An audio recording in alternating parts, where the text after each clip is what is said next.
Okay, guys, we're finally here for the first proper review of this show, episode 6. Yes, my God, honestly don't know what to say about this episode. It is wild. This it's I the Mandalorian never ceases to amaze me on what they could just do. So, it is so somehow so disconnected from everything about episode 5, and then, like, I don't know, progresses the plot at the very end. I guess it's crazy, but I don't know.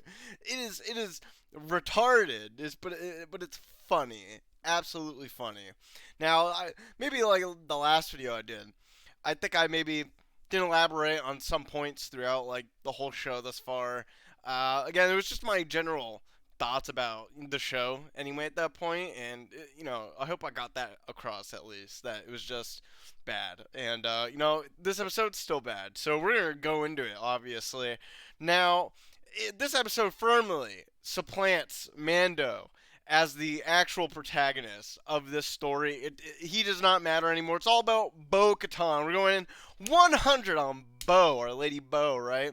It's exactly what I thought would happen. She's basically, the our poster girl now. Oh man, crazy. So where we are here. This direct scene at the beginning, it directly means nothing as far as anything as I'm concerned. It is just and it is so weird. Oh my god, hold on, I can't even talk about that yet. There are so many things in this episode. It's just like, frankly, disgusting. Like, the puppetry work in this episode is bafflingly unsettling in so many aspects. And what we get, it is weird, so fucking weird. I don't understand what happened. Maybe it's because Bryce Dallas Howard, for some reason, directed this episode.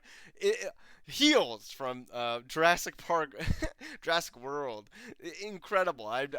How did she get this gig? I don't know. Also, this episode riddled with so many like cameos of actors, A-list actors for no reason. Christopher Lloyd, Jack Black, probably some others, Bryce Dallas Howard. Well, what the fuck is happening here? Everybody's got to be a part of Star Wars now. Not that they're good in the episode, but whatever. So now we'll get into the plot of this episode, because it's so important for our story, right, and our characters. Um, for instance, this scene, it has no bearing on anything in the past. It probably will have bearing on something in the future, possibly. I'm not sure. It's a little like side story within the world. This part, I would say it's good because we're getting like more world building of things happening other than just Mandalore, but I'm not sure the effects it's going to have later, if any at all. So I can't really say anything about it other than, oh, this is fucking hilarious about the ADR we get. And that's about it, the puppetry work. So we have a Corian here, and she is a captain of the ship, whatever. So she's being hailed by these Mandos who have this Imperial Star Destroyer in their possession. They're privateers. Now, these Mandalorians that are hailing her, I believe they were in the second season with Bo. I think he was. I think his name's Axis Wolf or something like that. Is he Bo's brother? I don't remember. They're basically privateers now. They're on a job, and whatever. Essentially, and this is where we get our crazy fucking puppetry work, especially the facial movements of these, like, the faces of our puppets. They're just sort of disgusting. Look at that. So I laughed out loud so many times with the acting of these puppets. It's crazy. It's so weird. So apparently these two are in love, the Quarian and the non-calamari. Great names, by the way. Doesn't, I have no idea what bearing, whatever. His ADR lines are so crazy. None of the facial structures move in the way that you would think they should. Anyway, they're just here to collect this guy. There's I guess a forbidden union upon their people, even though there's like peace throughout. The Mon Calamari and the Quarians have had, in Star Wars lore, I think there's like, I remember this from like the Clone Wars. They have like horrible fighting between each other because they both evolved on the same planet. They're two different species or whatever. Whatever. Their backstory's not too important right now. It could be. That could be an interesting story, but they're not gonna. The show wouldn't dare delve into that. They don't have the talent for that. So we just have to take it as it is. It's just their puppetry movements are so. Oh my god. This person's acting is so stale. I have no idea why they chose him to do these ADR lines. Oh man, it's just so fucking funny. Anyway, they're in love, blah blah blah. He shouldn't be there. The Mandalorians, whoever they are, they take him like, okay, that's it with that. Bye bye. This episode brings our extremely disconnected from what happened in episode 5, where it seemed Forge Lady was like, yes, Bo-Katan will be our leader. We will discard the way, the rules of the way, whatever the rules are, because they don't elaborate on them other than this is the way, and that's all we get. God, she she's there with Jin. They're just like here. They're going to meet the privateers and like reclaim the army back so they can retake Mandalore. This is also something I did not like elaborate on in the last video. The impetus to reclaim Mandalore, even though in like many scenes when they go to Mandalore, it's always been talked about that it's a radiated planet. No one has ownership of over it because no one can live there. Even though there are people that can live there, the atmosphere is breathable. No one knows that. So I don't know this impetus of reclaiming the planet when no one's claimed it at all anyway. And more bullshit. Like, what do they do? They don't remember their own like written dialogue that they've made throughout the series. It's so fucking aggravating. Anyway, they get hailed by this planet. They're just gonna they basically get tractor beamed in. They have no control of their ship somehow. I guess it got hacked or something. They just whatever. They go to this planet. They it's so weird. They don't know what's happening. They feel like they're gonna be jumped or ambushed. But luckily for them, they meet the magnanimous Jack Black. Jack is back, baby! Let's go! The School of Raw! he's just here! For no reason! He's just here! I don't understand. They're just like, hey, Jack, you want to be in Star Wars? Hell, of course I do! Yeah! And he's the lord, the elected lord of this, planet with his wife here who has the fancy fucking hollow dress. God, it's cringe. And, there's so many, like, cringe moments between, like, everything that's happening. So, these people, Jack Black is a former Imperial reformed on this planet. Now, we know from episode 3, I also didn't elaborate on this. Episode 3 was the best episode, but they have these things called reformation, where they take Imperialists and they basically mind flare them into being good, reprogramming essentially. Now it's supposed to be like nice and refreshing. Pierce, our boy, didn't get that, but that's okay. Apparently Jack did, I guess. And now he's a reformed imperialist. He's lord of this planet with his wife, who is an actual royal who is also elected. Democracy rules on this planet. Now they have a little issue they need our boys to take care of, Bo and Jin.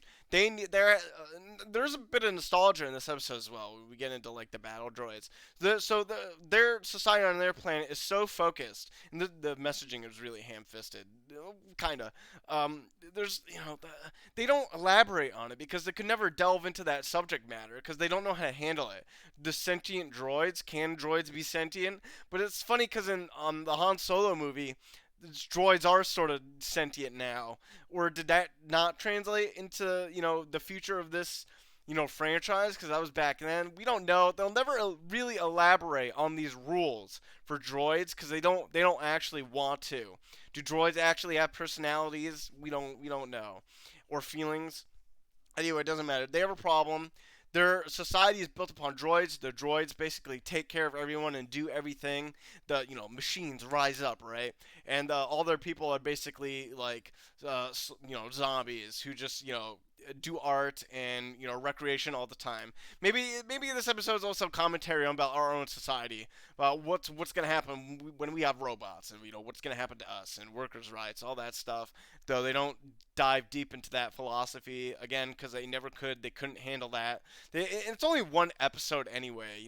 I mean, they could probably do that, but they take the time to do that. But that's not the point of the episode anyway.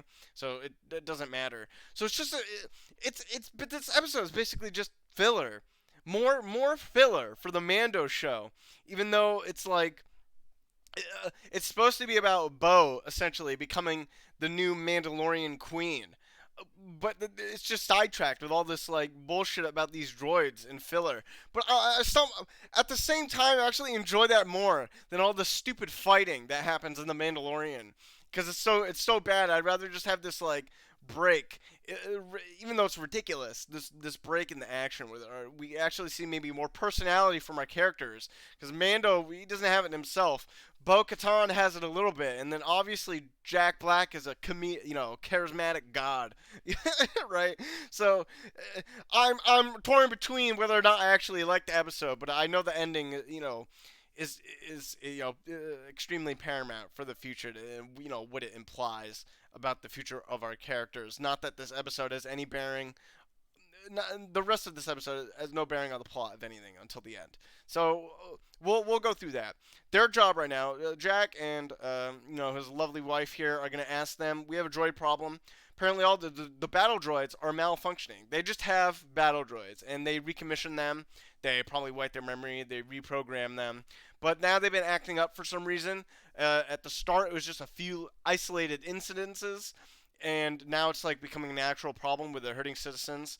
Now, before this, Bo and Jen are like, no, we just want to go meet our Mandalorians that are with you. It's also explained that on this planet, no one can really own guns or weapons. And that's due to the fact that the Lord was an imperialist and the New Republic won't allow that to happen. That's interesting. How, if there these new, say any other like new imperial lords ever get in control of a planet, that they would no longer be able to own weapons if they're under the guise of the New Republic, because they don't want any like more insurrections to happen. That's interesting, I guess. That's fine. Now what they do here, we meet our boy from back to Christopher Lloyd. His geriatric old ass came out of retirement for this shit. Of course he did. Oh my god, I can't. Why though, Christopher? Why? I'm sure money. Of course is the reason. Money. That's whatever you want to say. He is essentially the bad guy in the situation. We'll get to him later. We could do it now, honestly. We can skip all the investigation stuff.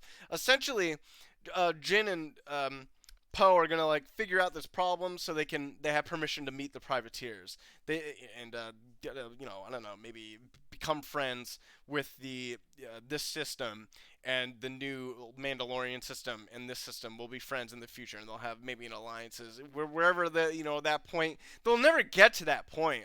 Like I don't know how they're gonna tie those kind of stories together in any meaningful way. Not that these writers don't have enough talent to do that for future stories of the show, if it even happens. Christopher Lloyd is the bad guy. He's the one who's been reprogramming these droids. Now it just becomes like a crime detective, episode after this. They just go around the town of trying to find, bad droids that are fucking everybody up. And they're like, okay, they just go through the motions essentially. Oh, but they do meet like the Urnaughts. And the Urnaughts also have horrible puppetry of ADR as well when they talk. Oh god, it doesn't, the craziness just doesn't stop in this episode. It's so wild. Look at this. I think this guy's also someone I know as an actor. I don't know like who it is. Like I have no idea. Someone will tell me. A lot of cameos, a lot of weird cameos again in this episode. So they just go around investigating, blah blah blah. They investigate droids. They take down a droid. They go to a droid bar. Where droids get drunk on oil or whatever. This is where like it comes up. Like droids have their own bar, and we get like some action from the super battle droid here, which is a bit nostalgic. Not that they could like use it in any real meaningful way, um, but that's that. They go to a droid bar where it really does seem like, after investigating it, they find a droid stack, whatever that is, or a battery pack or something. It very conveniently just stuck on this droid, where it leads them to the place exactly where they need to go to get the, very a lot of convenience in this like little tale of detective work for our characters here. Also, there's lots of there's not as much redundant dialogue in this episode as like episode 4 or 5 or 1 and 2. 3 has like the best writing out of the whole show. But it's still the dialogue still between I don't these guys aren't friends. I don't there's no chemistry between these two. I think it makes it worse that we can't see um Jin's head or Mando's like actual face because he's following the Creed of the Way. But obviously, in the last episode, the Creed was like, we don't know the rules of the Creed. For some reason, Bo-Katan's just allowed not to wear her helmet. And that, what do all the other Mandalorians think about that? Like, they've been wearing their helmet for years for this Creed, and then Bo gets indoctrinated into their religion, and then all of a sudden, oh no, she doesn't have to. She's gonna be queen or whatever. Why? What are the rules? Tell us the rules. Just tell us. What is the way? We don't know.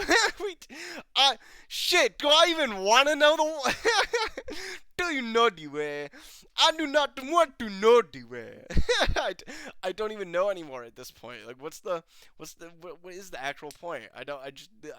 It's so they made it so confusing throughout the entire series. What are we doing here? It's another thing that really aggravates me.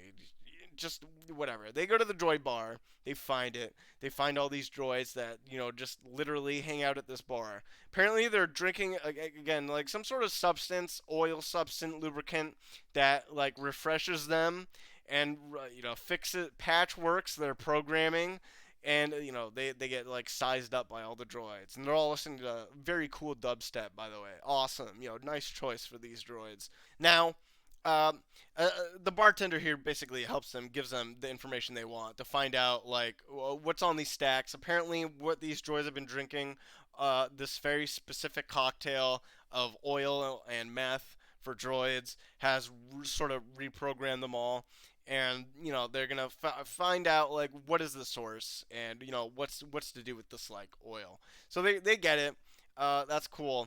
They go to analyze it immediately. They find out that the oil is like secreted with like nanobots that are using this like weird code branch to decode all these and reprogram all these droids. Like, okay, oh, and it was made by Christopher Lloyd, of course. I already revealed it. So they finished their little investigation. Christopher Lloyd is apparently a fucking separatist. I guess he could be. He's old enough to be a separatist, and he was just. I'm not even sure what his motivations are. Honestly, he's just like, I'm doing this, for democracy. Don't step near me. I'll make all these droids fucking kill everybody. And then Bo-Katan incapacitates him immediately. It's pretty easy. Again, I don't know what his motivations are. He's just evil, or he had an evil plan. Is this character good? Is it bad? I'm not sure. I'm not sure with a lot of things of this episode. I'm just not. So they do that. They bring him into custody. Jack Black and his wife. They talk to him. They're like, "Oh, we're disappointed. You're gonna have to be exiled to our moon for a little bit." But they also give him a chance. Like, you can be forgiven. We've all made mistakes. It's so easy how they say it. Like, I guess would I call them naive to like even trust him anymore? Then he's just all cool. Everyone's all cool about like what he did, even though he caused tons of harm, I guess, on this planet. Whatever, though, I guess. So after this, they get like the keys to the city. They can come here whenever they want. They knight Grogu for no reason. Grogu was just with her the entire time, and Jack Black, and they've just been playing games the entire time, while Mando and Bo have been doing the hard work. Whatever it means to knight someone on this planet, whatever. Grogu will be a Jedi Knight anyway. It doesn't matter. Well, another like 200 years or some shit. Anyway, they get their permission. They're gonna go to the privateers. Bo-Katan's like, I'm gonna get back my army. They're gonna need this army to reclaim Mandalore, even though there's no. You don't need an army to retake it. Just settle there. What are you waiting for? Just go. Just go back to Mandalore. Just do it. You already have an army of all the other fucking Mandalorians with you. Just do it. Why do you need these guys? And they don't like her. So, they're her old group, and she challenges this guy to a battle. They don't recognize her as like queen, even though they think she should just fight fucking Mando for the dark saber, but she like refuses to. It's even though there's even a little mention of her like uh, very slight mention of her terroristic acts back in the day and how like she spilt Mandalorian blood in the past. But it's not worth anything at this point, honestly. They don't actually delve deeper into that topic. It's just like a used to make it. It's a point. It's an argument used to like dissuade our boy here from like accepting her, right? That bullshit. Anyway, she wins. Obviously, it's a fight with lots of cuts. And a fight. Bo probably shouldn't have won. Honestly, I don't know. But it's this is just classic Mandalorian. Um, anyway, she wins. She ends up, this is also stupid. Like at any point, so apparently part of the way is you're not allowed to have the dark saber unless you fight someone for it, or you beat someone for it. You don't have to kill them, but you can beat them.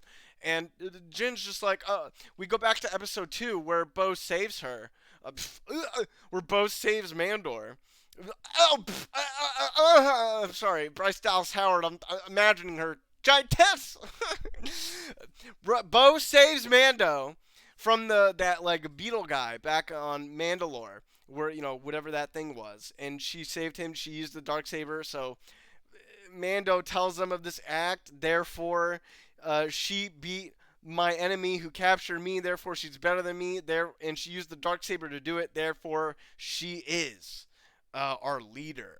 And that's it. Everyone just accepts this. No questions asked. Like that's it. She's our queen now. So we've got our army for whatever use they're gonna be part of. I assume this our Mandalorian army is gonna be used to like fight Moff Gideon again, because I didn't mention it in the last review video.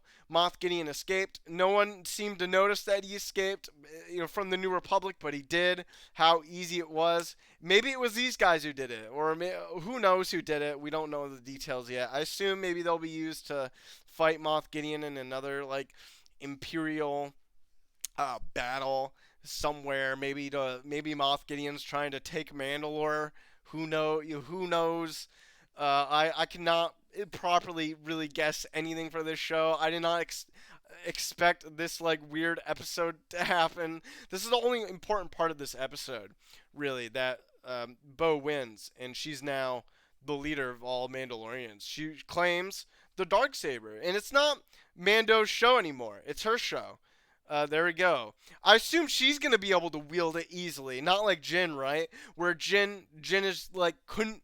The sword's too heavy for Jin to wield, even though it has no weight, where other people can use it properly, just not him. Just Mando. Mando's the only one who can't wield the saber properly. She's gonna finesse her way through every enemy, that ever comes at her. Doesn't matter. It's her show now. It's her show. It's her show. Fine. Honestly, fine. Better than Mando. Mando's such a blank piece of wood. He doesn't have a character anyway. At least we like most people, I think, if you've seen the Clone Wars, understand Bo's character. But they changed it though in this season. They don't address it at all. But she still has more personality than Mando. So fine, whatever. If we're gonna have her in the show, fine. Maybe have her take precedence over Mando. Honestly, I'm sick of Mando. Just do it. Okay. I don't care. Try writing the show in a better way. I don't. There's just not enough time though. I think the 8th episode might be the last. So I'm not gonna presume anything for this show or what it's gonna do. I'm done doing that. I'm not. Let's just go for the ride, right? I'm here for the ride, here for the ridiculousness. It's funny. It's bad. Let's just ride it out. So for episode standards, um, the investigation portion quite convenient in a lot of aspects. There was a lot of funny moments, I guess, but like unintentionally funny. A lot of messaging about droids and their sentience and what they do for like people in this world, but it's not delved into in any meaningful circumstance. As far as music goes, I hate Mando's theme. The boo, hate it every scene he's in. Even when he just like shows up, he'll just like show up and he'll be like woo. It's so funny. It's so funny. They do it every time. The puppetry work in this episode was pretty bad, pretty funny. There was some good like CGI, I guess, but of course, they get that right, I guess. Not the puppetry. As far as the fighting concerns in this last part, standard for Mandalore stuff. Tons of cuts, absurd action scenes. That's pretty much it. And I don't know what to say about it. This is the wildest episode this season. Not I don't know if it's a good I don't know if it's good or bad. Honestly, there are things I don't like. There's some things I do like. Some of it was funny. Whatever. Okay, I'm done rambling. We'll get on with episode 7 later, boys. All right. I hope you guys have a nice night. See ya.